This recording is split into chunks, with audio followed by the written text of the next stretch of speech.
eventually, and we tell people that are thinking about blogs but are really frightened to start a blog, is that when they start participating in the social media, they can actually see blogging as the central core to their marketing message. Is because there is a wave of how social media and mass media are converging. And this sounds really arcane, but the mass media is the publications of San Francisco Chronicle, the San Jose Mercury, the New York Times.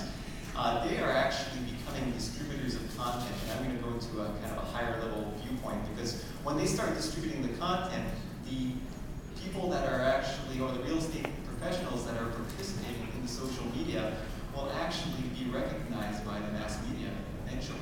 And I'm going to say this is a futuristic statement. Here's an example. Yesterday, New York Times and LinkedIn, which a lot of people joined, have formed a partnership whereby if you're in LinkedIn, you can actually get customized news reports. It's a very simple business model based on your industry preferences. So what does it say? You've got LinkedIn, a social media player, with New York Times, a mass media player. And what is eventually going to happen is that these two are going to converge to the point where if you are a real estate blogger and you're very pronounced or prominent in an area where you're serving, let's say even Seattle or San Francisco, those newspaper publications, San Francisco Chronicle, Seattle Post Intelligence, will actually find you as the commentator, and actually you will become, in essence, the de facto real estate journalist in those areas. And this is going to happen a lot quicker than people think, and it's actually one of those opportunities that none of the real estate community seems to understand is happening. So Rudy, what's your definition of an online identity, and how can you give me maybe some practical tips on how you created your own, and how you would suggest others begin to create that online identity?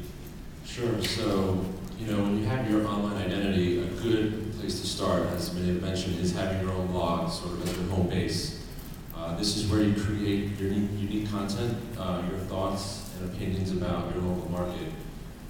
That's a great place to point your links from other profiles around the internet. So what you want to do is you want to participate in as many communities, social networks as possible, such as Facebook, LinkedIn, Yelp.com. I'm a member of the New York Times Online, so I participate there by commenting. As an agent, that would be great for you to find a local story on the New York Times about real estate in your market. Leave a comment there.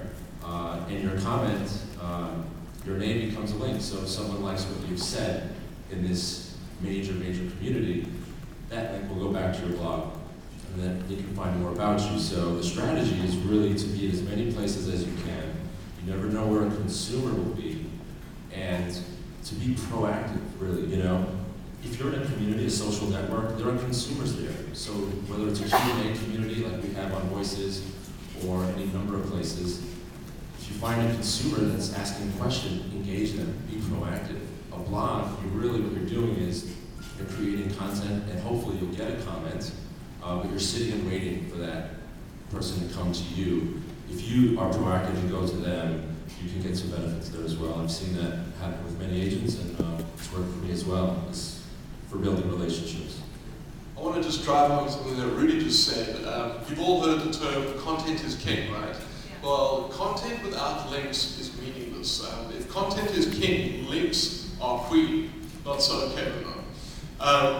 And so leaving a digital footprint is one of the most effective ways to build links back to your blog. It is the easiest thing you can do, because you're actually linking to yourself constantly. Pretty much anywhere you can comment, you can link back to your blog, and anyone who's interested in what you say can click over and learn more about you.